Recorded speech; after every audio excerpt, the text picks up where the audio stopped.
វិទ្យាស្ថានអភិវឌ្ឍសេដ្ឋកិច្ច IDE បានប្រាប់ពិធីអបអរសាទរប្រកាសសញ្ញាបត្រថ្នាក់បរិញ្ញាបត្រនិងថ្នាក់បរិញ្ញាបត្រជាន់ខ្ពស់ជូនដល់និស្សិតវិទ្យាស្ថានអភិវឌ្ឍសេដ្ឋកិច្ចខេត្តសៀមរាបនាព្រឹកថ្ងៃអាទិត្យ12កើតខែតុលាវិទ្យាសាស្ត្រឆ្នាំមមីអត្តស័កពុទ្ធសករាជ2570ត្រូវនៅថ្ងៃទី26ខែកក្កដាឆ្នាំ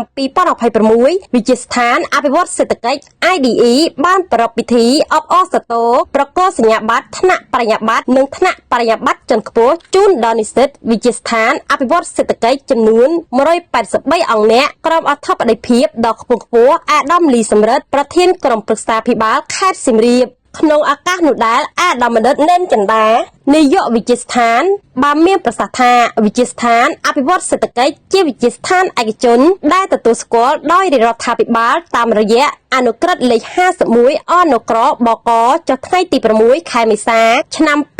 2009ដែលមាន5មហាវិទ្យាល័យមានការបណ្ដុះបណ្ដាលតាំងពីកម្រិតបរិញ្ញាបត្ររងបរិញ្ញាបត្រនិងបរិញ្ញាបត្រជាន់ខ្ពស់ដោយមានការលើកទឹកចិត្តពីសម្ដេចអគ្គមហាសេនាបតីតេជោហ៊ុនសែនអតីតនាយករដ្ឋមន្ត្រីនិងបច្ចុប្បន្នជាប្រធានព្រឹទ្ធសភានៃព្រះរាជាណាចក្រកម្ពុជាបានលើកទឹកចិត្តវិស័យឯកជនបានចូលខ្លួនយ៉ាងសកម្មក្នុងការបម្រើសេវាកម្មបណ្ដុះបណ្ដាលវិស័យធនធានមនុស្សចាប់ពីថ្នាក់មត្តេយ្យសិក្សារហូតដល់ថ្នាក់ឧត្តមសិក្សាបច្ចុប្បន្ននេះវិទ្យាស្ថានអភិវឌ្ឍសេដ្ឋកិច្ចពង្រីកខ្លួនដើម្បីឲ្យឆ្លើយតបជាមួយស្តង់ដារជាតិនិងអន្តរជាតិនៅកម្មវិធីទំនើបនិងទាន់សម័យអាដាមបណ្ឌិតបន្តទៀតថាជារៀងរាល់ឆ្នាំសិក្សានីមួយៗវិទ្យាស្ថានអភិវឌ្ឍសេដ្ឋកិច្ចបានផ្ដល់ជូនអាហារូបករណ៍ 100% 70% 50% 40% ជាច្រើនកន្លែងជូនដល់បងប្អូនសិស្សនិស្សិតមន្ត្រីរាជការបុគ្គលិកតាមរយៈអាដាមលោកជំទាវអភិបាលនៃគណៈអភិបាលខេត្តអភិបាលនៃគណៈអភិបាលស្រុកនិងអង្គភាពផ្សេងៗទៀតទាំងនេះហើយដែលជាចំណែកមួយយ៉ាងសកម្មក្នុងការលើកកម្ពស់ធនធានមនុស្សនិងការកាត់បន្ថយភាពក្រីក្រដែលជាការចូលរួមចំណែកជាមួយរាជរដ្ឋាភិបាលក្រោមការដឹកនាំដ៏ឈ្លាសវៃរបស់សម្ដេចមហាបវរធិបតីហ៊ុនម៉ាណែតនាយករដ្ឋមន្ត្រីនៃព្រះរាជាណាចក្រកម្ពុជា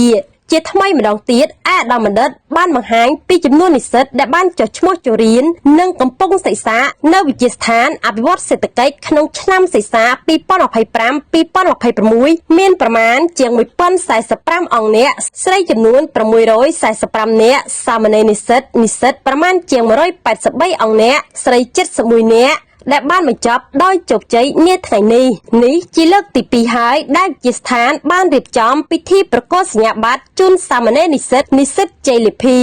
វិទ្យាស្ថានអភិវឌ្ឍសេដ្ឋកិច្ចធ្វើការបណ្ដុះបណ្ដាលលើមុខជំនាញនីតិសាស្ត្ររដ្ឋបាលសាធារណៈវិទ្យាសាស្ត្រនយោបាយទីផ្សារឌីជីថលគ្រប់គ្រងធនាគារនិងហិរញ្ញវត្ថុគណនេយ្យនិងហិរញ្ញវត្ថុវិទ្យាសាស្ត្រកុំព្យូទ័រព័ត៌មានវិទ្យា AI អក្សរសាស្ត្រអង់គ្លេសវិទ្យាសាស្ត្រអប់រំអក្សរសាស្ត្រខ្មែរគ្រប់គ្រងសន្តាគារទេសចរណ៍លក្ខនិងលក្ខជាកិច្ចបន្តអាដាមលីសម្រិទ្ធប្រធានក្រុមប្រឹក្សាភិបាលខេត្តសៀមរាបបានមានមតិសំណេះសំណាលដល់សាមណេរនិស្សិតនិងអង្គពិធីទាំងមូលថាបន្ទាប់ពីនិស្សិតទាំងអស់ទទួលបានសញ្ញាបត្រនេះហើយតើសញ្ញាបត្រនេះនឹងធ្វើឲ្យនិស្សិតទាំងអស់មានការផ្លាស់ប្ដូរអ្វីខ្លះចាប់ពីពេលនេះទៅគ្មានអ្នកណាសួរយើងថាតើរៀនបាននិទេសអ្វីទៀតនោះទេនិស្សិតទាំងអស់ត្រូវខំសិក្សាបន្តទៀតបន្តយកសញ្ញាបត្រជាន់ខ្ពស់ថ្នាក់អនុបណ្ឌិតថ្នាក់បណ្ឌិតបន្ថែមទៀតដោយពាក្យចាស់លោកពោលថារៀនហើយរៀនទៀតរៀនមិនចេះចប់អាដាមប្រធានក្រុមប្រឹក្សាខេត្តបន្តថាបើនិស្សិតទាំងអស់បានខ្លាចខ្លួនជាមន្ត្រីរាជការស៊ីវិលហើយកុំប្រព្រឹត្តអំពើផ្ដេសផ្ដាសធ្វើមន្ត្រីរាជការ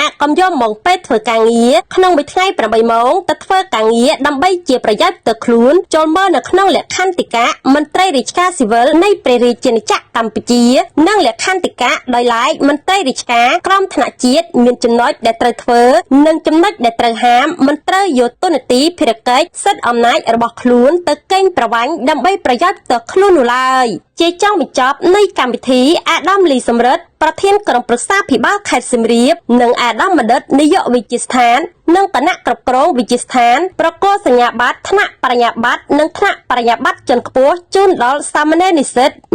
វិទ្យាស្ថានអភិវឌ្ឍសេដ្ឋកិច្ចដើម្បីបិទបញ្ចប់កម្មវិធី